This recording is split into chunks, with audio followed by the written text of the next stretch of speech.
Bonjour et bienvenue. Je m'appelle Jennifer et je fais partie de l'équipe de succès à la clientèle de Snap Projection. Ce webinaire est conçu pour vous aider à gagner du temps et à mieux comprendre le logiciel. L'objectif est de vous aider à éviter les erreurs et de fournir des projections et des présentations de la plus haute qualité à vos clients. La séance a été approuvée par FP Canada et donne droit à une unité de formation continue. Cela peut entrer dans la catégorie de planification financière pour les titulaires d'un certificat d'FP Canada. Ce processus de demande donne également droit à une unité de développement professionnel pour les participants au programme d'OCRI CEC. Il existe un partenariat entre FP Canada et leur processus d'agrément, de sorte que cela s'étend automatiquement au programme d'OCRI CEC. Si vous avez des questions pendant la séance, veuillez les soumettre via le portail de questions-réponses situé au bas de la fenêtre du webinaire. Je ferai de mon mieux pour répondre à vos questions pendant la séance. Si ce n'est pas possible, je vous répondrai par courriel dans les prochains jours. 24 heures après la fin du webinaire, les participants qui sont restés jusqu'à la fin recevront un courriel contenant l'enregistrement et une demande de réponse avec leur nom complet pour obtenir leur certificat de formation continue. Une fois le formulaire de soumission rempli, vous recevrez votre certificat de formation continue personnalisé avant le 31 août. Aujourd'hui, nous allons créer plusieurs projections pour une seule personne afin de montrer comment Snap peut être utilisé pour créer rapidement et facilement des projections ou pour modéliser une planification complète. Nous nous concentrons sur les moyens de gagner du temps, de minimiser les erreurs et d'améliorer les présentations à vos clients. Nous répondrons également à vos questions en direct lors de ce webinaire si le temps permet. Si vous avez des questions pendant que vous travaillez dans le logiciel, vous pouvez cliquer sur Aide dans le coin supérieur droit. Le centre d'aide donne accès à des articles et à des webinaires sur divers sujets. Vous pouvez donc saisir des mots-clés dans le champ de recherche pour vous aider à saisir des informations dans le logiciel. L'article intitulé Quoi de neuf présente nos dernières mises à jour. Vous pouvez également nous contacter par téléphone ou par courrier électronique. Nous pouvons répondre à vos questions par téléphone, courriel ou partage d'écran. Et maintenant, nous allons passer au logiciel pour créer une projection simple pour notre cliente Karine Pépin. Elle est née en 1975. Oups.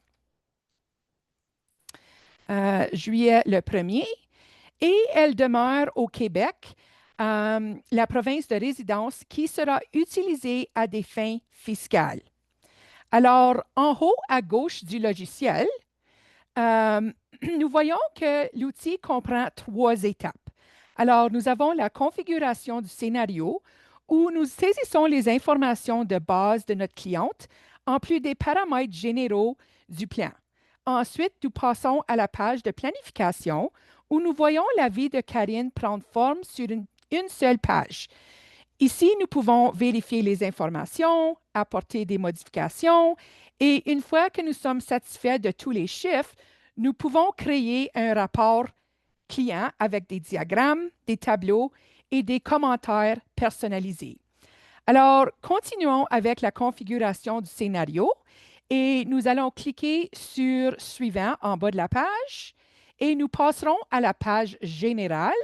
Nous pouvons aussi cliquer sur « Général » dans le menu de navigation gauche.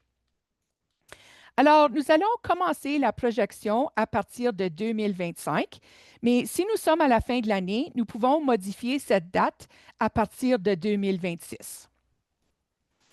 Karine souhaite prendre sa retraite à 60 ans et nous allons montrer la projection jusqu'à 100 ans. Les taux d'inflation sont à 2,1 d'après les lignes directrices d'FP Canada et de l'Institut québécois de planification financière. Les taux de rendement, d'après les lignes directrices, seront réduits à 1 pour les liquidités, 2 pour les titres à revenu fixe et 5 pour les actions pour tenir compte des frais de gestion de portefeuille. Nous pouvons cliquer sur Défaut en bas et enregistrer les paramètres de la page actuelle pour de nouveaux scénarios. Ainsi, ces rendements nets seront pré-remplis pour tous les plans de nos clients. Et nous pouvons toujours rétablir les directives en cliquant sur Utiliser les normes. Ensuite, à la page de dépenses, il existe 3 types de dépenses dans Snap. La première, ou les premières sont les dépenses que nous saisissons dans des sections dédiées du logiciel. Nous pouvons donc saisir des dettes telles que les remboursements hypothécaires dans la page de dette, les primes d'assurance sur la page d'assurance et ou les cotisations à un rayé sur la page d'éducation. Alors, le logiciel comporte des fonctionnalités dédiées qui permettent de modéliser certains besoins de trésorerie du client. Mais pour toutes les valeurs qui ne sont pas modélisées ailleurs dans le plan, nous pouvons utiliser les dépenses principales ou les dépenses supplémentaires pour les inclure. Alors, les dépenses principales sont nettes d'impôts et nettes de tout autre élément du plan. Ainsi, si nous modélisons un prêt hypothécaire, celui-ci est au-delà de ce que nous avons défini comme dépenses principales. Alors, par exemple, si la cliente a des dépenses annuelles de 80 000 dont 30 000 sont pour son prêt hypothécaire, les dépenses principales seront de 50 000 et nous devrons saisir le prêt hypothécaire de 30 000 dans la page de dette. Il est aussi important de noter qu'il s'agit d'un montant annuel. Nous devons toujours utiliser les valeurs annuelles dans Snap, donc les pensions, les revenus, les dépenses principales, toutes les valeurs sont annuelles. La seule exception concerne la page de dette où nous vous demandons le montant mensuel de votre prêt hypothécaire. Tout le reste dans le logiciel est défini en valeur annuelle. Alors, si vous n'êtes pas sûr de ce qui doit être inclus dans un champ, vous pouvez utiliser l'icône Guide avec un point d'interrogation pour mieux comprendre la définition du champ. Dans ce cas, Karine a des dépenses principales de 50 000 par année. Elle a des frais de voyage de 5 000 par année, indexés sur l'inflation générale, et commence à la retraite, donc 60 ans, pour 10 ans, alors jusqu'à 69 ans. Et puis, nous allons souligner ces dépenses dans la légende des diagrammes. Ensuite, nous avançons à la page de revenus. Et puis, Karine gagne 120 000 par année.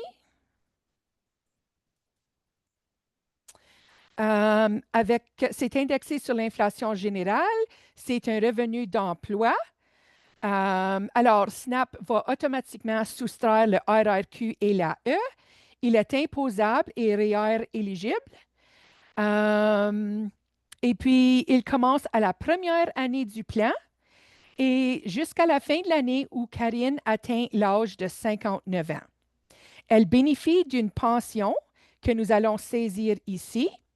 Alors, pension à partir de 60 ans d'une valeur de 35 000 indexée à 1 puis passant à 28 000 par année une fois que la prestation de raccordement prend fin. Alors, nous avons la période avant 65 ans qui inclut la prestation de raccordement et la période à partir de 65 ans qui l'exclut. Ensuite, nous avançons à la page des actifs, actifs financiers. Alors, il est recommandé d'ajouter un compte non enregistré, même si le solde est de zéro, car cela permettra d'allouer les excédents futurs. Alors, si un client prévoit de vendre sa maison à la retraite, de vendre son entreprise ou de recevoir un héritage, nous devons toujours nous assurer qu'il existe un actif non financier, un actif financier non enregistré, je devrais dire, par défaut, et ajouter les actifs financiers existants. Alors, je vais juste supprimer ceci et nous allons ajouter un compte non enregistré avec une valeur de 40 000. Et la répartition des actifs sera à 30 en titres à revenu fixe et 70 en actions. Ensuite, elle a un CELI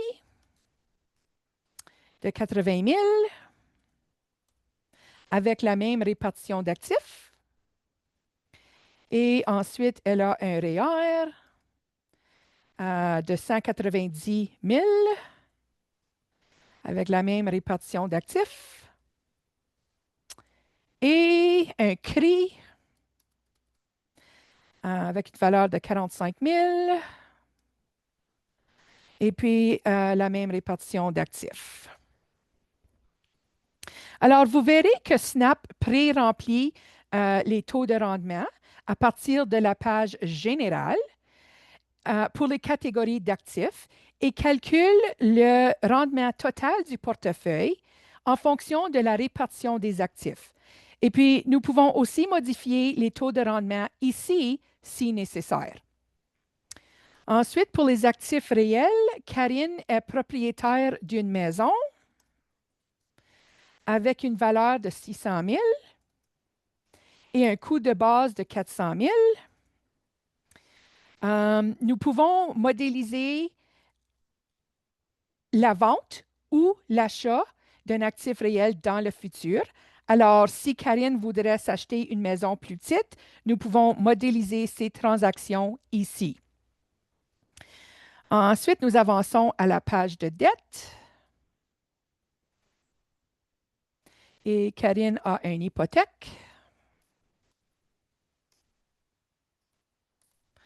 avec un solde de 170 000, taux d'intérêt de 5 et puis mensualité de 1 800.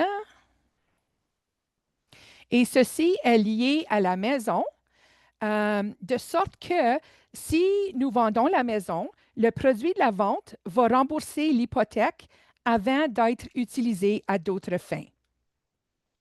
Maintenant, nous avançons aux prestations gouvernementales.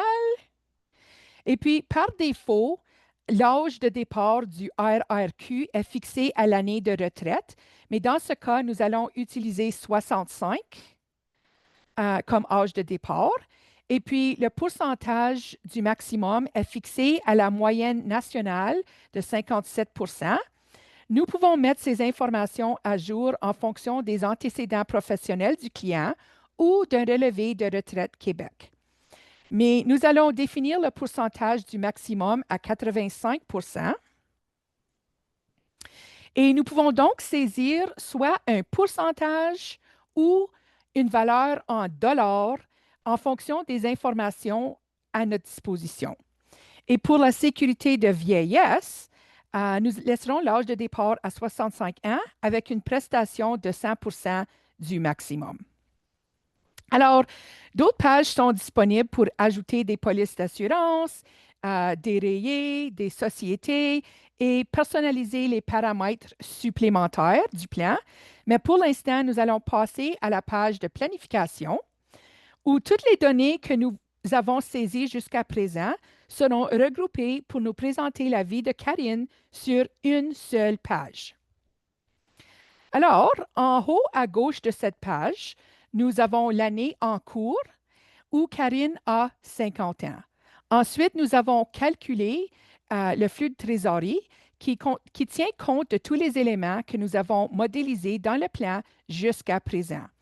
Alors, ce montant de 59 376 $ est calculé par SNAP en prenant le revenu d'emploi, en soustrayant le RRQ et l'AE, en soustrayant les impôts de 33 428 et en soustrayant les remboursements hypothécaires de 21 600. Alors, tout cela est donc retiré du flux de trésorerie de la cliente et nous supposons qu'elle lui reste 59 376 qui, par défaut, avant la retraite, sont considérés être dépensés. Alors, nous avons deux options à ce stade. La première option consiste à prendre les dépenses principales que nous avons saisies de 50 000 par année et à supposer que celles-ci vont commencer dès la première année du plan. Alors, nous pouvons cliquer sur l'âge de début de la gestion des flux de trésorerie à 50 ans et exécuter le scénario. Et puis, ceci permettra de fixer un objectif de dépense de 50 000 et Snap répartira automatiquement l'excédent de trésorerie dans les actifs financiers du client. Et nous pouvons voir que Snap maximise les cotisations au REER. Et nous pouvons personnaliser la logique utilisée par Snap pour déterminer la priorité des cotisations. Le seul inconvénient de cette approche est que nous devons être absolument certains du budget de 50 000 et avoir modélisé avec précision tous les autres éléments du plan. Et c'est pourquoi nous recommandons le plus souvent d'attendre jusqu'à la retraite. À 60 ans, pour que Snap répartisse automatiquement les flux de trésorerie. Alors, avant la retraite, nous entrons manuellement les épargnes des clients. Ainsi, si Karine cotise 5 000 à son CELI, 5 000 à son CELI, et 6 000 à son REER,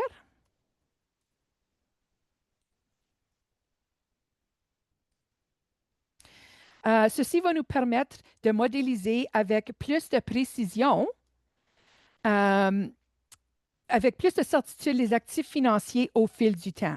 Alors, la plupart des clients sont beaucoup plus sûrs de ce qu'ils versent à leurs actifs financiers que de ce qu'ils dépensent annuellement. Et dans ce cas, nous avons ajouté des cotisations, ce qui a recalculé le flux de trésorerie discrétionnaire restant. Alors, nous avons maintenant terminé le scénario de base. Avant de revoir les résultats, nous allons prendre une pause pour voir si vous avez des questions. Nous avons une question concernant la manière dont nous pouvons mettre à jour les dépenses après impôt de 60 000 par année. Alors, si nous voulons que ces 50 000 à la retraite deviennent 60 000, nous pouvons modifier ceci directement sur la page de planification. Nous pouvons donc remplacer le 50 000 par 60 000. Et puis, l'avantage, c'est que nous pouvons le faire pour des périodes spécifiques. Alors, si la cliente veut dépenser 60 000 pendant, disons, les 15 premières années de sa retraite, nous pouvons modifier la valeur et la copier jusqu'à 74 ans. Ce qui remplacera le montant pendant cette période spécifique. Si nous voulons modifier cette valeur pour toutes les années du plan, nous pouvons aussi le faire à partir d'ici et le copier jusqu'à 100 ans.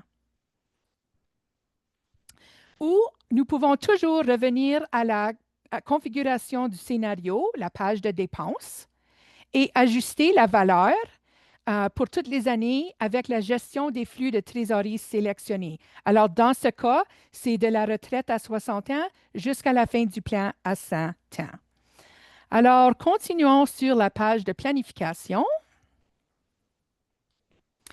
Maintenant que nous avons saisi les cotisations au CELI et au REER, nous sommes prêts à examiner ce que l'avenir réserve à Karine. Alors, encore une fois, en commençant par l'année en cours, à l'âge de 50 ans, nous pouvons voir que chaque année, son salaire est indexé sur l'inflation. Et je remarque que j'ai oublié d'indexer ça sur l'inflation. Alors, donne-moi juste une seconde. Son salaire.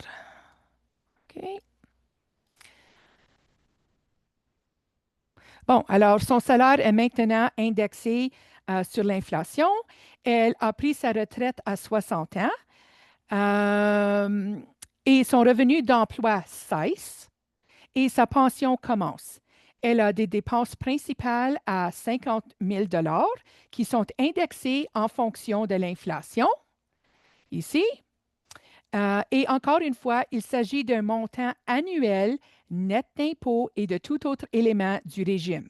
Ce montant s'ajoute à tout prêt hypothécaire qu'elle pourrait encore rembourser à ce moment-là, ainsi qu'à ses primes d'assurance ou à ses cotisations. Alors, il s'agit du montant net de 61 550 dont elle dispose pour ses dépenses discrétionnaires. Alors, Snap finance toutes ses dépenses en utilisant le revenu de sa pension et en retirant des actifs financiers non enregistrés et du CELI de manière fiscalement avantageuse afin de répondre à ses besoins totaux en matière de trésorerie. Nous pouvons ainsi voir, par exemple, qu'une fois le RRQ et la SV entrent en jeu, le retrait des actifs financiers passe de 37 776 à 16 153 Et puis, lorsqu'elle atteint l'âge de 72 ans, je vais monter ça un peu, à l'âge de 72 ans, nous voyons que les retraits minimums du FER commencent. Nous trouverons de nombreuses informations utiles sur cette page en passant notre souris sur différentes valeurs et en examinant la case qui apparaît à côté de notre curseur. Alors, en 2047, la cliente est âgée de 72 ans et le retrait minimum requis du FER est de 30 472 et le retrait correspond au minimum requis. Nous passons au CELI ensuite. Et puis, nous voyons une cotisation de 6 076 puis, ça fait partie de l'excédent de trésorerie et que le droit de cotisation s'élève à 373 000 cette année-là. Alors, il s'agit donc de la combinaison des retraits effectués précédemment et réajoutés, plus les nouveaux droits de cotisation ajoutés à chaque année. Alors, au fur et à mesure que nous avançons dans la retraite, nous pouvons voir que Karine est en bonne voie pour atteindre son objectif de dépenses. Et puis, dans ce cas, il lui reste 39 771 dans son CELI, 64 116 dans son FER et 5 444 dans son CRI, qui lui permettent d'atteindre son objectif de 50 000 par année. Étant donné ses pensions, ses actifs financiers actuels et ses épargnes prévues avant la retraite. Alors, en plus de la page de planification, nous pouvons aussi consulter ces informations sous forme de diagramme. Nous avons le diagramme de sortie de trésorerie qui nous permet de voir où va l'argent du client chaque année. Ensuite, nous avons le diagramme d'entrée de trésorerie qui nous indique d'où provient l'argent du client chaque année. Et ensuite, nous avons le diagramme d'avoir net et nous pouvons interagir avec tous les diagrammes à l'aide de la légende.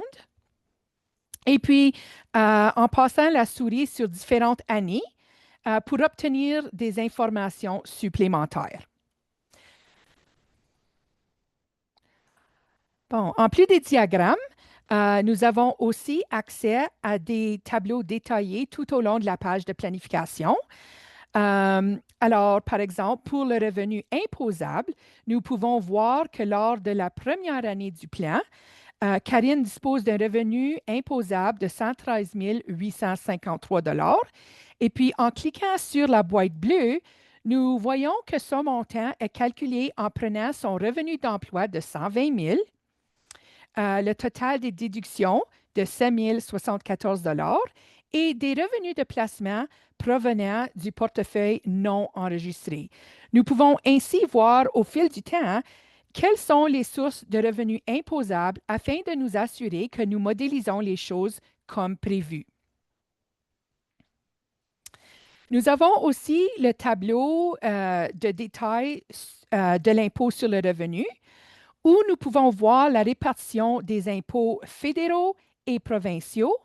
Et puis, en défilant vers le bas, nous voyons le total des impôts payés dans le cadre du plan. Alors, ceci est un autre élément à examiner dans nos projections.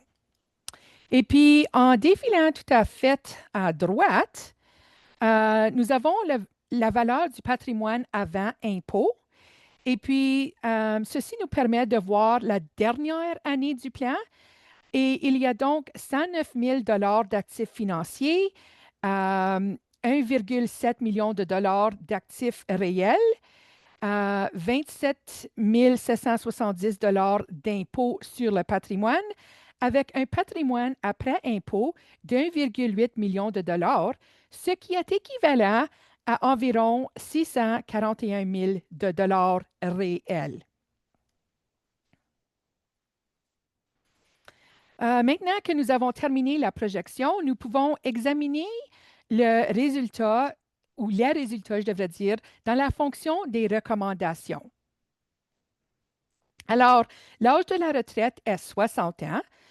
Les dépenses de retraite sont 50 000 et le statut de l'objectif est surfinancé avec un excédent d'environ 109 000 et par rapport au total des actifs financiers que Karine aurait besoin pour financer ses dépenses à la retraite, il y a un excédent d'environ 2 %. L'outil de recommandation nous permet de calculer comment utiliser cet excédent. Alors, dans ce cas, nous pourrions dépenser environ 500 de plus par année pendant toute la durée de la retraite afin d'utiliser l'excédent. Dans ce cas, c'est minime, mais voici comment le calculer. Alors, pour beaucoup de clients, c'est tout ce dont ils ont besoin et environ 20 minutes, nous avons élaboré un plan de haute qualité en démontrant que Karine est sur la bonne voie pour la retraite. Nous comprenons la situation fiscale, les cotisations, le prêt hypothécaire, la date à laquelle le prêt hypothécaire sera remboursé, et nous pouvons démontrer la manière dont la retraite sera financée. Alors, qu'il s'agisse de revenus de pension, de prestations gouvernementales ou de retrait des actifs financiers, ceci peut être un outil de discussion très précieux pour beaucoup de clients. Vous n'avez donc pas besoin d'aller beaucoup plus loin pour la grande majorité de vos clients. Et puis, Karine est encore à 10 ans de la retraite. Il y a beaucoup d'incertitudes. Nous essayons simplement de lui donner confiance et de nous assurer qu'elle prend avantage de toutes les opportunités. Et puis, nous tenons à souligner que Snap vous permet de créer des projections rapides, simples et prudentes. Alors, avant de passer au scénario détaillé, nous allons explorer quelques outils à notre disposition pour simplifier et accélérer le processus et éviter les erreurs. Alors, nous allons cliquer sur Aide dans le coin supérieur droit et ensuite Centre d'aide. Et à partir d'ici, nous pouvons cliquer sur Commencer ici pour accéder à nos documents d'intégration. Le 6e article est intitulé Trousse d'outils de Snap Projection et contient de nombreuses ressources pour vous aider à mettre en place votre processus de planification. Nous avons donc le questionnaire sur la planification financière. Et en défilant vers le bas, nous voyons qu'il existe une version courte et une version longue. Et puis, il s'agit d'un document Word personnalisé ou personnalisable que vous pouvez créer afin de l'envoyer à vos clients pour recueillir toutes les informations que nous avons saisies dans le logiciel jusqu'à présent. Et puis, nous avons créé une liste de vérification pour la création d'un nouveau plan financier. Et puis, vous pouvez le télécharger au format PDF ou Word. Et elle contient tous les éléments que nous verrons devoir dans la configuration du scénario, tels que les informations sur la cliente, la confirmation des taux d'inflation, les taux de rendement, la saisie des dépenses, des actifs et autres éléments de ce type. Et puis, vous pouvez donc utiliser la liste de vérification pour la création d'un plan et y ajouter des éléments que vous souhaitez vous rappeler à chaque fois. Alors, c'est un excellent moyen de vous assurer que vous n'oubliez rien et que vous avancez rapidement et efficacement dans vos projections. Alors, voilà donc quelques-unes des ressources dont nous disposons pour établir nos projections de base. Alors, maintenant que le scénario de base est terminé, nous allons mettre à jour le titre du plan.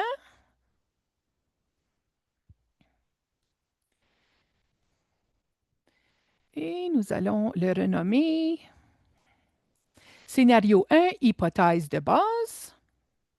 Et nous allons prendre une pause pour les questions sur le scénario de base. Alors, nous avons une question qui demande d'examiner le patrimoine au cours de la dernière année, à l'âge de 100 ans, et la différence spécifique entre les valeurs réelles et nominales. Alors, à propos de la valeur du patrimoine avant impôt, cliquons sur la case bleue en haut de la colonne pour afficher la dernière année du plan. OK? Nous pouvons également cliquer sur n'importe quelle année du plan sur la valeur en dollars elle-même, ce qui nous donnera le même tableau, mais avec les informations relatives à cette année de la projection. Alors, si nous cliquons sur la première année du plan, nous voyons que le patrimoine après impôt est de 700 000 et que la valeur réelle est aussi de 700 000 Et c'est parce que les deux valeurs sont celles de 2025. Lorsque nous passons à la dernière année du plan, alors soit en cliquant sur la case bleue ou en défilant vers le bas et en sélectionnant le montant à la dernière année du plan, le patrimoine après impôt est de 1,8 million de dollars qui se situe dans un monde où la cliente a 100 ans et où nous sommes en 2075. Alors, en 2075, 1,8 million de dollars nous donne qu'environ 641 000 de dollars de pouvoir d'achat actuel. Une autre façon d'envisager ceci est de considérer que si nous laissons cette somme aux bénéficiaires, elle leur permettra d'acheter l'équivalent d'une belle maison à Montréal. Alors, ceci nous donne un point de référence et fournit plus de contexte pour ce que cela signifiera dans ce monde futur. Revenons à notre présentation où nous avons notre scénario 1, hypothèse de base, et maintenant nous allons le copier.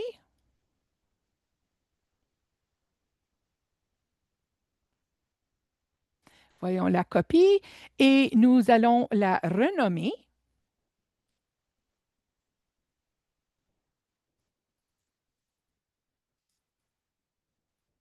Scénario 2, hypothèse détaillée. Bon, nous disons que 80 de la valeur du plan sera réalisée grâce aux 20 premiers efforts. Nous illustrons la trajectoire de la cliente, où elle se dirige, ce qu'elle doit prendre en considération en cours de route, et nous l'informons de ce qui va se passer à l'avenir. Si nous avons le temps et les informations nécessaires pour élaborer les prochains 20 des détails du plan, cela serait très utile, mais ce n'est pas obligatoire dans tous les cas.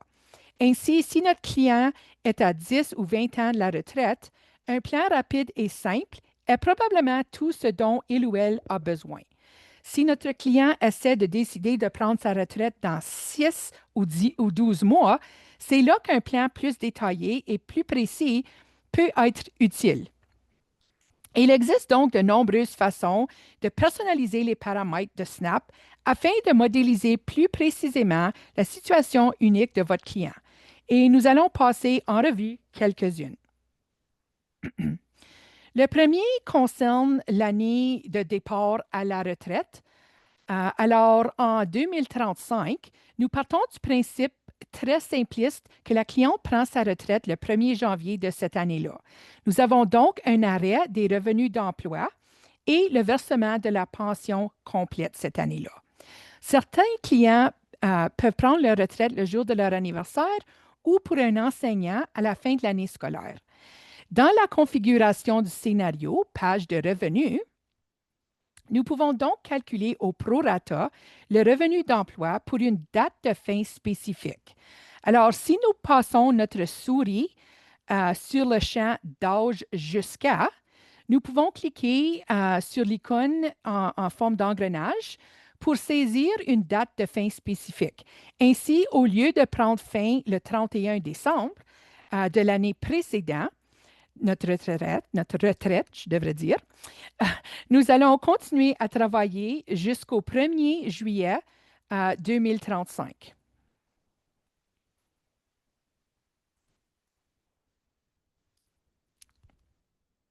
Qui est la date d'anniversaire de Karine.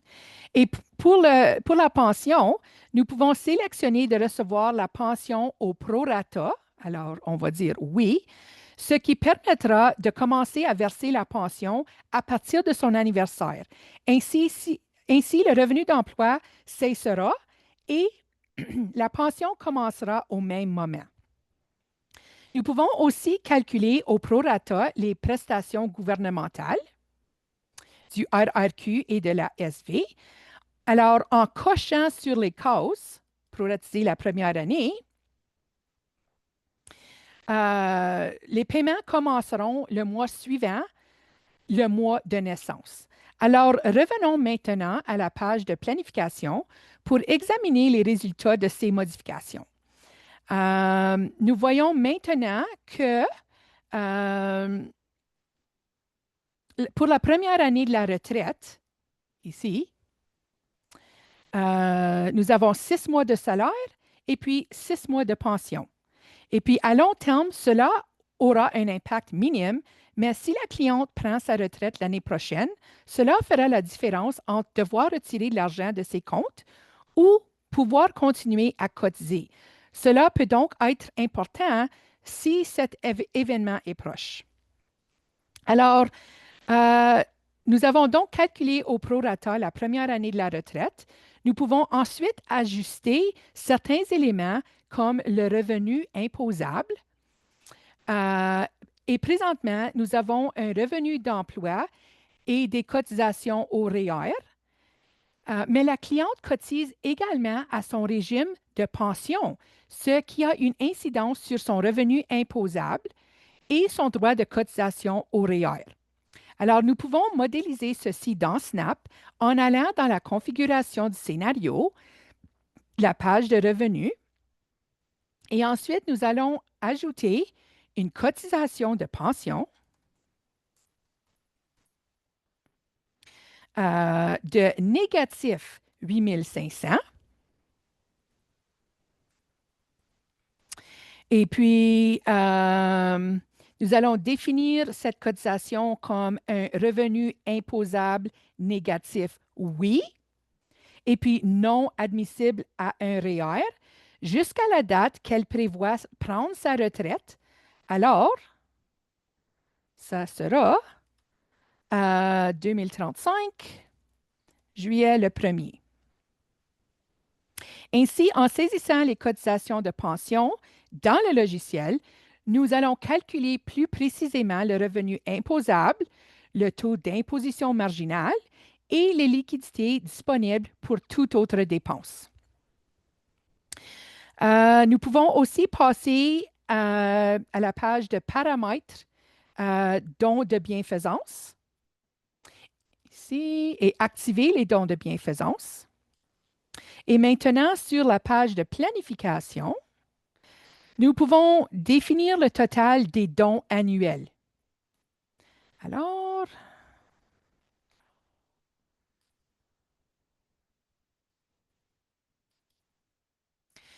afin que Snap puisse calculer les crédits pour les dons de bienfaisance et les impôts à payer. La dernière chose que nous pourrions faire, qui n'est pas obligatoire, mais qui nous permettra de nous rapprocher davantage de la situation réelle de la cliente, c'est de consulter les détails du revenu imposable. Alors, nous voyons ici que des revenus de placement proviennent du portefeuille non enregistré. Ces revenus sont calculés par Snap dans la configuration du scénario et puis dans les paramètres du portefeuille. Alors, nous avons donc des gains en capital de 60 des dividendes canadiens de 20 et des dividendes étrangers de 20 Il s'agit donc d'un portefeuille diversifié à l'échelle mondiale et en supposant que, quel que soit le rendement des actions, il est réparti entre ces catégories. Mais certains clients peuvent être axés sur les dividendes canadiens avec peut-être 30 de dividendes canadiens et 10 de dividendes étrangers. Ou ils peuvent être plus orientés vers les actions de croissance qui génèrent plus de gains en capital que de dividendes. Vous pouvez donc ajuster ces paramètres ici, ce qui nous permettra de rapprocher davantage du revenu imposable réel que les clients s'attendent à recevoir chaque année. Et puis, grâce à ces modifications que nous avons ajusté le revenu imposable et les impôts à payer, de sorte que si la cliente compare ces chiffres à sa déclaration fiscale annuelle, ils seront aussi proches que possible. La prochaine chose que nous pouvons faire, c'est d'ajuster les actifs financiers. Alors, avec le CELI et le REER, on se souvient que si nous passons notre souris sur la valeur de la cotisation ou de retraite à chaque année, nous pouvons voir le droit de cotisation présumé disponible. Et SNAP nous empêchera de cotiser au-delà de cette limite. Alors, il y a des mesures de protection en place. Mais parfois, nous voulons verser une cotisation forfaitaire. Alors, supposons que le client a un droit de cotisation au CELI de 40 000. Pour que SNAP nous permette de cotiser, nous devons aller dans la configuration du scénario, page des actifs, dans l'onglet du CELI, pour saisir le droit de cotisation de 40 000. Et ensuite, dans l'onglet du REER, pour saisir le droit de cotisation de 55 000. Oups. C'est également ici que nous pouvons saisir le facteur d'équivalence lié au RRPD, alors le régime de retraite à prestations définies, de 18 000. Et nous voulons donc seulement saisir les facteurs d'équivalence du RRPD si vous modélisez un RRCD, un régime de retraite à cotisation déterminée dans le logiciel. SNAP calculera automatiquement le facteur d'équivalence en conséquence. Nous pouvons aussi cliquer sur l'onglet du RRCD CRI FRV et nous pouvons définir le CRI en fonction de la juridiction. Dans ce cas, c'est fédéral. Nous pouvons aussi débloquer 50 au REER lors de la conversion au FRV. Puis ça, c'est une fonctionnalité de déblocage et tout est codé selon les règles en vigueur dans chaque juridiction. Alors maintenant, revenons à la page de planification. Et enfin, la dernière chose que nous allons faire dans ce cas, c'est d'ajuster certains taux. dans le logiciel. Bon, présentement, nous avons un rendement de 4,1 sur les actifs financiers. À l'année de la retraite, nous allons cliquer sur le taux de rendement et modifier la répartition des actifs à 40 en titres à revenu fixe et 60 en actions. Et nous allons aussi appliquer la répartition d'actifs à tous les actifs personnels. Karine passe donc d'un rendement de 4,1 à 3,8 à la retraite. Pour son prêt hypothécaire, qui arrive à échéance en 2026, nous allons ajuster son taux d'intérêt prévu de 5 à 4,5 et ceci permettra à Karine de réduire ses remboursements hypothécaires à 21 200. Et nous allons copier ça avec le taux d'intérêt à 4,5 Ensuite, nous allons exécuter le scénario et nous voyons quand le prêt hypothécaire est remboursé. Bon, maintenant que nous avons un plan beaucoup plus détaillé, nous avons saisi de nombreuses informations personnalisées fournies par la cliente. Et lorsqu'elle consultera ce plan, ceci ressemblera à sa propre projection.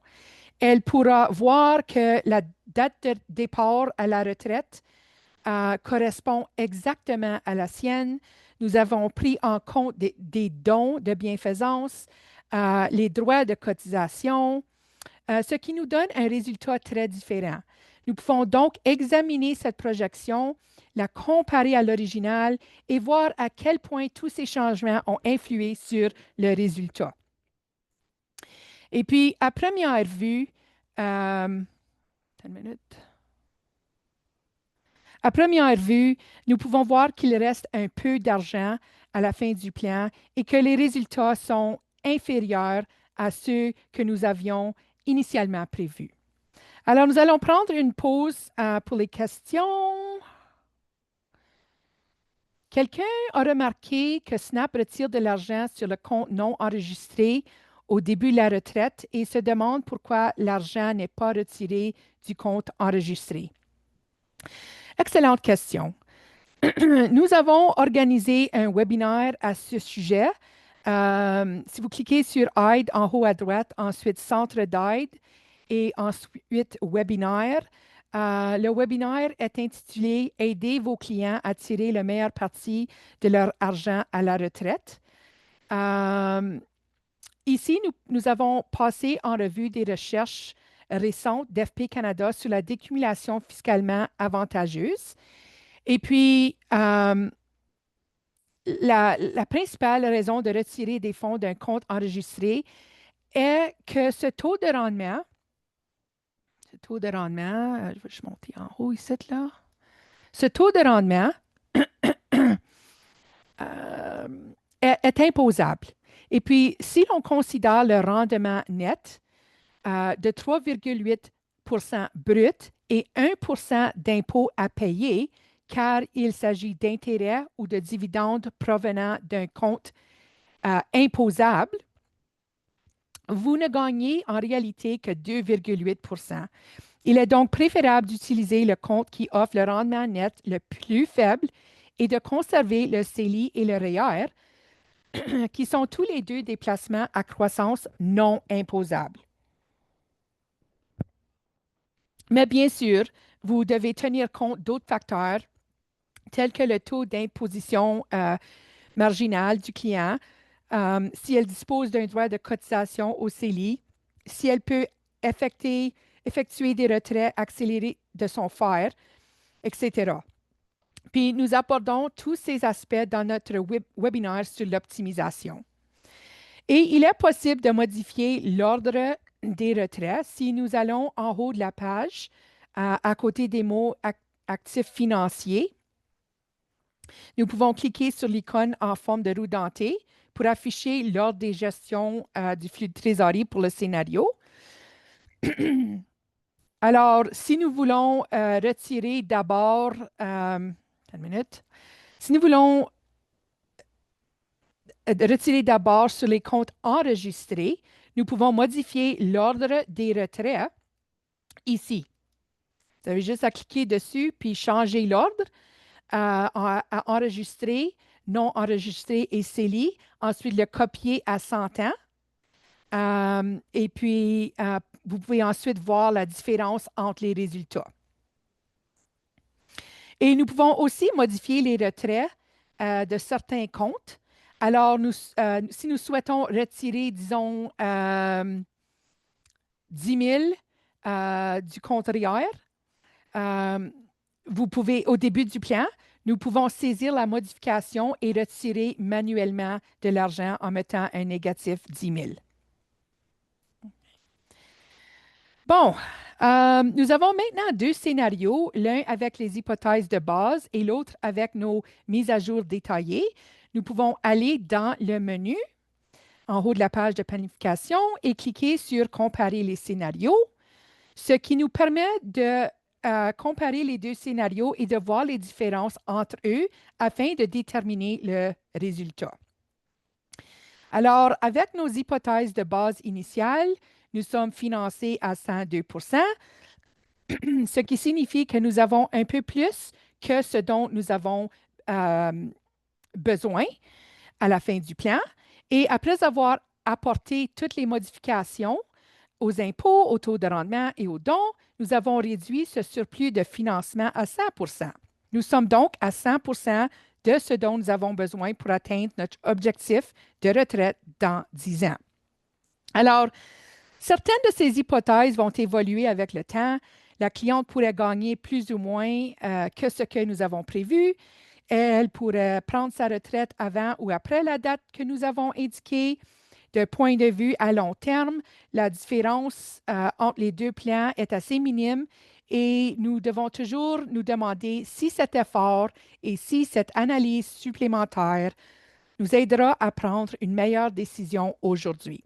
Cependant, si la cliente est sur le point de prendre sa retraite, ceci pourrait faire la différence entre avoir assez d'argent ou manquer d'argent à la retraite.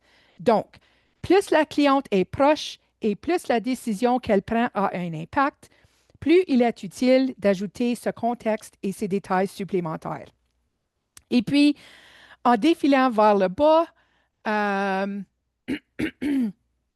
nous pouvons voir d'où proviennent les différences. Alors, dans ce cas, nous avons réduit les dépenses à vie de 56 647 parce que nous avons intégré les cotisations de retraite, ce qui a réduit le montant dont elle dispose pour d'autres dépenses.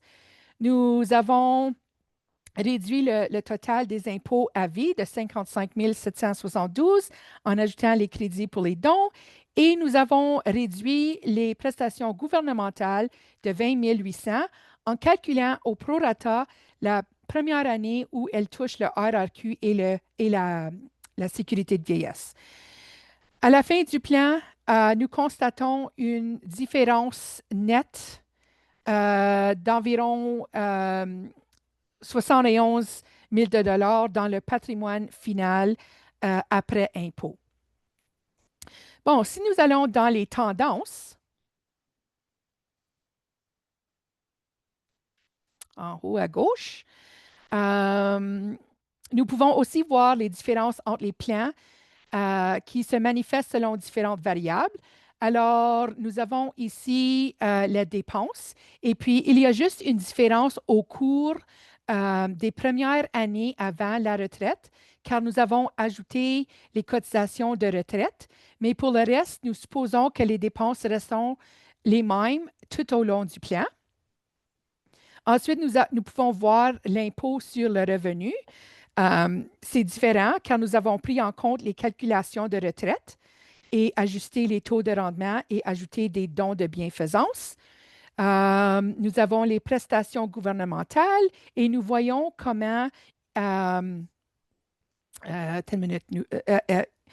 Nous constatons les différences dans les prestations gouvernementales pour la première année du plan, la première année de la retraite, je devrais dire.